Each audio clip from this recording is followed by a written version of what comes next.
Welcome to face master கம்மி யாரை பற்றி பார்க்க போகிறோம்னா ஓபிஎஸ் ஆதரவு ஜேசிடி பிரபாகரன் பார்த்தீங்கன்னா சென்னையில் ஒரு போஸ்ட் அடிச்சிருக்காரு. ஸோ அதிமுக ஒன்றிணைன்னு சொல்லிட்டு ஓபிஎஸ் பார்த்தீங்கன்னா நாளைக்கு ஆலோசனை கூட்டம் பார்த்தீங்கன்னா சென்னையில் வச்சிருக்காரு. செங்கோட்டையன் வேலுமணி அவங்களை சந்திக்க பார்த்தீங்கன்னா தயாராகிட்டாரு. அதிமுக பார்த்தீங்கன்னா 33 இடங்கள் என்று 11 இடங்களை பார்த்தீங்கன்னா டெபாசிட் இழந்துருச்சு. ராமநாதபுரத்தில் ஓபிஎஸ் தோத்துட்டான்னு சொல்லி கூட பார்த்தீங்கன்னா சந்தோஷப்பட முடியல எடப்பாடி பழனிசாமியால். அங்கே பார்த்தீங்கன்னா எடப்பாடி பழனிசாமி எதிர்பார்க்காத ஒரு விஷயம் நடந்து போச்சு. ஓபிஎஸ்க்கு பார்த்தீங்கன்னா ஓரளவுக்கு பார்த்தீங்கன்னா வாக்கு வாங்கியிருந்தாரு. ஸோ அவரோட தனி செல்வாக்கில் இரட்டை இலை சின்னம் இல்லாமல் இவ்வளோ வாக்கு பார்த்தீங்கன்னா சுயேட்சை வேட்பாளர் வாங்குறது கஷ்டம். ஸோ அப்படி வாங்கியிருந்தாரு. அங்கே அதிமுக டெபாசிட் கூட பார்த்தீங்கன்னா வாங்கலை. ஜெயபெருமான் சொல்லிட்டு நின்றவர்.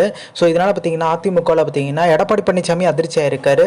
கிட்டத்தட்ட பார்த்தீங்கன்னா ஒன்றிணையும் சூழ்நிலை உண்டாயிருச்சு. ஏன்னா 2026 பார்த்தீங்கன்னா இன்னும் சில காலங்கள் டக்குன்னு போயிடும். ஸோ அதுக்குள்ளே பார்த்தீங்கன்னா அந்த தேர்தலுக்காண்டி சட்டமன்ற தேர்தலுக்காண்டி தயாராகணும். ஸோ ஒன்றிணைந்த அதிமுக இருந்தால் தான் ஜெயிக்க முடியுன்ற ஒரு எண்ணத்தில் பார்த்தீங்கன்னா ஓபிஎஸ்ஸே இறங்கி வந்து பேச்சுவார்த்தை நடத்த ஆரம்பிச்சிட்டார். ஸோ இது பிடிச்சா like share subscribe. Thanks for வாட்சிங் திஸ் வீடியோ.